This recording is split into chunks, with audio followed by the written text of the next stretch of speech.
प्यारे मित्रों, आज से हम लोग बीपीएससी की तैयारी करने जा रहे हैं और इसमें जो आपका पहला जो हम लोग पढ़ने वाले हैं वो इतिहास। तो आइए शुरू करते हैं बिना समय गंवाए। तो आज आपको जो पढ़ाई जा रही है इतिहास वो कक्षा 6 की पाठ्य पुस्तक से है और बिहार बोर्ड की जो पुस्तक है उससे पढ़ाई जा रही है। तो कक्षा 6 की इतिहास की पाठ्य पुस्तक का पहला पाठ हमारा अतीत। इतिहास हमें अतीत की जानकारी देता है। अतीत को जानना इसलिए ज़रूरी है कि अतीत को जानकर ही हम वर्तमान को समझ सकते हैं और भविष्य के निर्माण के लिए सोच सकते हैं। इतिहास मानव समाज की सामूहिक स्मृति है। यदि कोई समाज अपने इतिहास को नहीं जानता है तो उसकी हालत वैसी ही है जैसे किसी ऐसे व्यक्ति की जिसकी याददाश्त गुम हो चुकी है। आप जानते हैं कि मनुष्य एक सामाजिक प्राणी है। हम सभी समाज में रहते हैं। यह समाज हमारे माता पिता, परिवार, गांव, शहर, देश से होकर पूरे विश्व तक फैला है। आपने पढ़ा होगा कि आज की दुनिया एक वैश्विक गांव अर्थात ग्लोबल विलेज है। क्या हमारा समाज सदा से ऐसा ही था या इसका धीरे धीरे विकास हुआ? इस सवाल का जवाब हमें इतिहास से मिलता है। आप यह भी जानते होंगे कि इतिहास का संबंध अतीत के उस काल से है जिसके बारे में हमें लिखित साक्ष्य मिलते हैं। इसके अलावा अतीत का वह काल वह भी है जिसके बारे में हमें लिखित जानकारी पुस्तकों या रचनाओं में नहीं मिलती, बल्कि ज़मीन के नीचे दबे पुराने अवशेषों, वस्तुओं, सिक्कों और अभिलेखों से मिलती है। यह काल पूर्व ऐतिहासिक काल कहलाता है। तो यहाँ प्रश्न बनता है आपका कि जहाँ पर जानकारी अतीत का एक काल वह भी है जिसके बारे में हमें लिखित जानकारी पुस्तकों या रचनाओं में नहीं मिलती, बल्कि ज़मीन के नीचे दबे पुराने अवशेषों, वस्तुओं, सिक्कों और अभिलेखों से मिलती है। तो यह काल पूर्व ऐतिहासिक काल कहलाता है। तो पहला क्वेश्चन आपका ये बन गया। आगे बढ़ते हैं।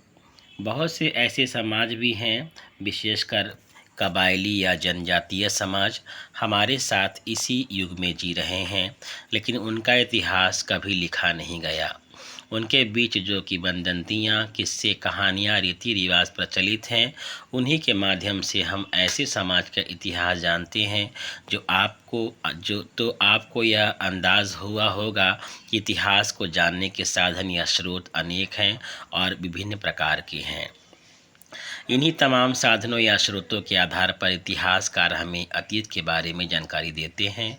मनुष्य की उत्पत्ति कैसे हुई, उसने कैसे साथ मिलकर रहना आरंभ किया, कैसे अपने जीवन की ज़रूरतें पूरी की, कैसे शिकार करके और कंद मूल इकट्ठा करके अपना भोजन पाया, कैसे खेती करना सीखा, गुफाओं से निकलकर मकान बनाकर उनमें रहना शुरू किया, कपड़े पहनना आरंभ किया, आग के उपयोग को जाना, औजार हथियार बनाए, दूरस्थ स्थानों तक यात्रा के लिए सवारी का उपयोग किया, व्यापार किया, मुद्रा का उपयोग आरंभ किया, राज्यों और साम्राज्यों का गठन किया, उनका शासन चलाने के लिए नियम कानून बनाए, कैसे साम्राज्य संगठित होते हुए और धीरे धीरे बिखर गए, उत्थान और पतन का चक्र किस प्रकार चलता रहा। इन सब बातों की जानकारी आप इतिहास से प्राप्त करते हैं। आपकी पाठ्य पुस्तक इसी संबंध में आपको जानकारी प्रदान करेगी। सबसे पहले आप इतिहास की पृष्ठभूमि अर्थात उसकी बुनियादी बातों को समझेंगे। किसी भी मानव समूह या समाज का विकास एक निर्धारित स्थान पर होता है। इस विकास में स्थानीय परिस्थितियाँ, भौगोलिक स्थिति, पर्यावरण की विशेषताएं सभी का योगदान होता है। कभी आपने विचार किया है कि नदी घाटियों में ही आरंभिक सभ्यताओं का विकास क्यों हुआ? आप ध्यान देंगे कि नदियों के किनारे ही उपजाऊ भूमि का बाहुल्य था। यहाँ खेती का काम आसान था, नदियों के रास्ते व्यापार की भी सुविधा होती थी। ऐसी ही अनेक परिस्थितियाँ सभ्यता के विकास में सहायक होती हैं। पर्यावरण हमारे रहन सहन, खान पान, वेशभूषा को प्रभावित करता है। चूँकि अभी आप भारत के प्राचीन इतिहास के बारे में पढ़ रहे हैं, इसलिए भारत में कहाँ कहाँ आरंभिक सभ्यताओं का विकास हुआ, वहाँ की भौगोलिक परिस्थितियाँ क्या थीं, इसे जानना आपके लिए ज़रूरी है। फिर आप कालक्रम के संबंध में जानेंगे। इतिहास की प्रक्रिया बहुत लंबे काल तक फैली है। सुविधा के लिए हम इसे छोटे छोटे कालों में बांट देते हैं। ऐसा क्यों किया जाता है, किस आधार पर किया जाता है, यह आप जानेंगे। फिर आप यह भी देखेंगे कि इतिहास की जानकारी किन साधनों से आप प्राप्त करते हैं और तुलनात्मक रूप से इनका क्या महत्व और उपयोगिता है। तीसरे अध्याय में आप मनुष्य के जीवन के उच्च चरण के बारे में पढ़ेंगे, जब वह संगठित होकर रहने लगा था, अर्थात एक समाज का विकास तो होने लगा था मगर सभ्यता की किरण अभी नहीं फूटी थी।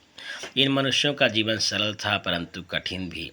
कंद मूल जमा करके या शिकार करके ये अपनी ज़रूरतों को पूरा करते थे। फिर इन्होंने अपनी सुविधा के अनुसार पत्थरों के औजार और हथियार बनाने शुरू किए। अब शायद आपको इनका महत्व आसानी से समझ में नहीं आए, मगर यह मनुष्य द्वारा पहला आविष्कार था। उसी तरह आग का उपयोग मनुष्य ने सीखा।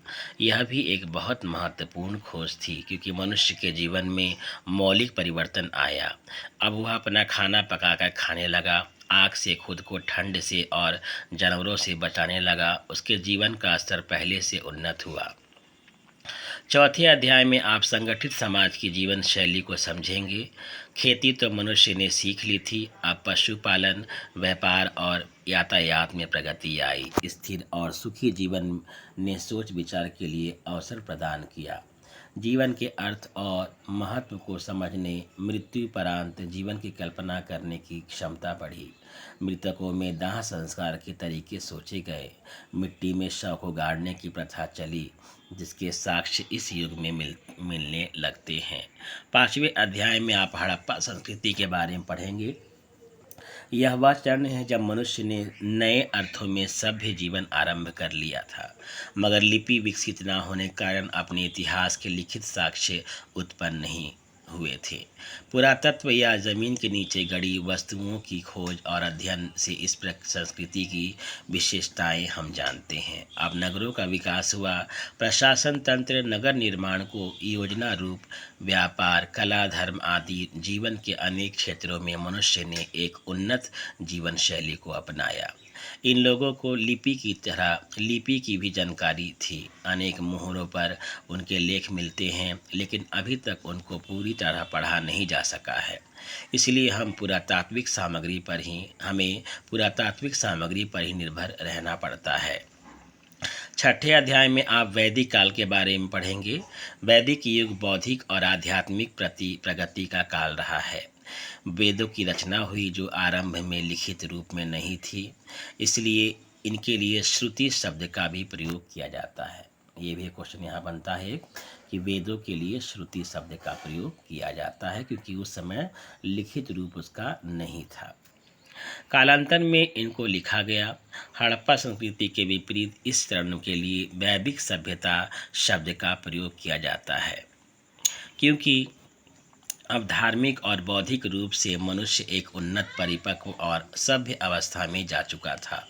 विकास का क्रम चलता रहा और पूर्व वैदिक से उत्तर वैदिक काल के बीच जीवन का सरल रूप ज़्यादा विकसित और जटिल बनता गया। सातवां अध्याय उस चरण को दर्शाता है जब भौतिक जीवन और बौद्धिक जीवन दोनों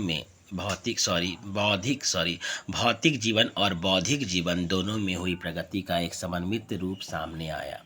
राज्यों के विकास का क्रम आरंभ हुआ और इससे संबंधित सैनिक, प्रशासनिक और राजनीतिक गतिविधियां आरंभ हुई। दूसरी ओर धर्म और दर्शन के क्षेत्र में नए विचार उत्पन्न हुए। बौद्ध और जैन धर्म के रूप में नई विचारधाराएं उत्पन्न हुई, जिनका प्रभाव भारत ही नहीं विदेशों पर भी पड़ा। इस बौद्धिक विकास के संबंध में आप 8वें अध्याय में पढ़ेंगे। आपको शायद यह पता नहीं हो कि इस चरण में बिहार का क्षेत्र भारत का सबसे महत्वपूर्ण क्षेत्र बना। विश्व के प्रथम गणराज्य की और भारत के पहले साम्राज्य की स्थापना बिहार में हुई। देखिए यहाँ क्वेश्चन बनता है कि विश्व के प्रथम गणराज्य की और भारत के पहले साम्राज्य की स्थापना कहाँ हुई है? बिहार में हुई है। सोच लीजिए, बहुत बड़ी बात है बिहार के लिए कि विश्व का पहले गणराज्य की और भारत के पहले साम्राज्य की स्थापना बिहार में हुई। और इस तरह बौद्ध और जैन धर्म की उत्पत्ति का केंद्र भी बिहार ही है। ठीक है ना। अध्याय 9 में आप मौर्य साम्राज्य का इतिहास पढ़ेंगे। विशेषकर अशोक महान की उपलब्धियों से आप परिचित होंगे, जिसने पहली बार एक कल्याणकारी राज्य की स्थापना की और भारत के पड़ोसी राज्यों में मैत्रीपूर्ण संबंध स्थापित किए। आगे चलकर इन्हीं संबंधों से भारत के सांस्कृतिक प्रभाव का विदेशों में विस्तार हुआ। 10वां अध्याय मौर्य साम्राज्य के पतन के बाद भारत की राजनीतिक स्थिति को दर्शाता है। विशाल साम्राज्य के स्थान पर अब छोटे छोटे क्षेत्रीय राज्य भारत में स्थापित हुए। इनमें कुछ ऐसे भी राज्य थे जिनकी स्थापना विदेशी मूल के शासकों ने की थी। इसके फलस्वरूप संस्कृति आदान प्रदान की प्रक्रिया और समृद्ध हुई। इसी काल में दक्षिण भारत में भी सभ्यता के विकास के साक्ष्य में मिलते हैं। 11वें अध्याय सुदूर क्षेत्रों में भारत के प्रभाव के विस्तार के संबंध में विस्तृत जानकारी के लिए सहायक है। आप यह जान सकेंगे कि किस प्रकार बौद्ध धर्म और उसके प्रभावधीन कला और शिल्प के क्षेत्र में नई परंपराओं का विकास हुआ। 12वें और 13वें अध्याय में आप भारत में होने वाली राजनीतिक, प्रशासनिक, आर्थिक और सांस्कृतिक प्रगति के संबंध में भी जानकारी प्राप्त करेंगे। जबकि अंतिम अध्याय में आप कुछ प्रमुख इतिहासकारों के संबंध में जानकारी प्राप्त करेंगे। बच्चों, उपयुक्त उदाहरणों से आपको यह अनुमान हुआ होगा कि इतिहास का अध्ययन क्यों महत्वपूर्ण और उपयोगी है। आपने देखा होगा कि मानव समाज के विकास का क्रम एक लंबे समय तक फैला है। इससे उत्थान और पतन दोनों बारी बारी से प्रस्तुत होते हैं। इसके पीछे अनेक कारण होते हैं। इतिहास हमें उन कारणों का बोध कराता है, तभी हम अपने अतीत को जान पाते हैं।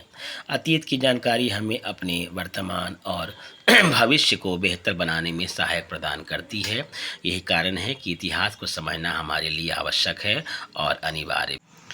अध्याय 2 क्या, कब और कैसे, तो इसे हम लोग पढ़ेंगे अगली वीडियो में।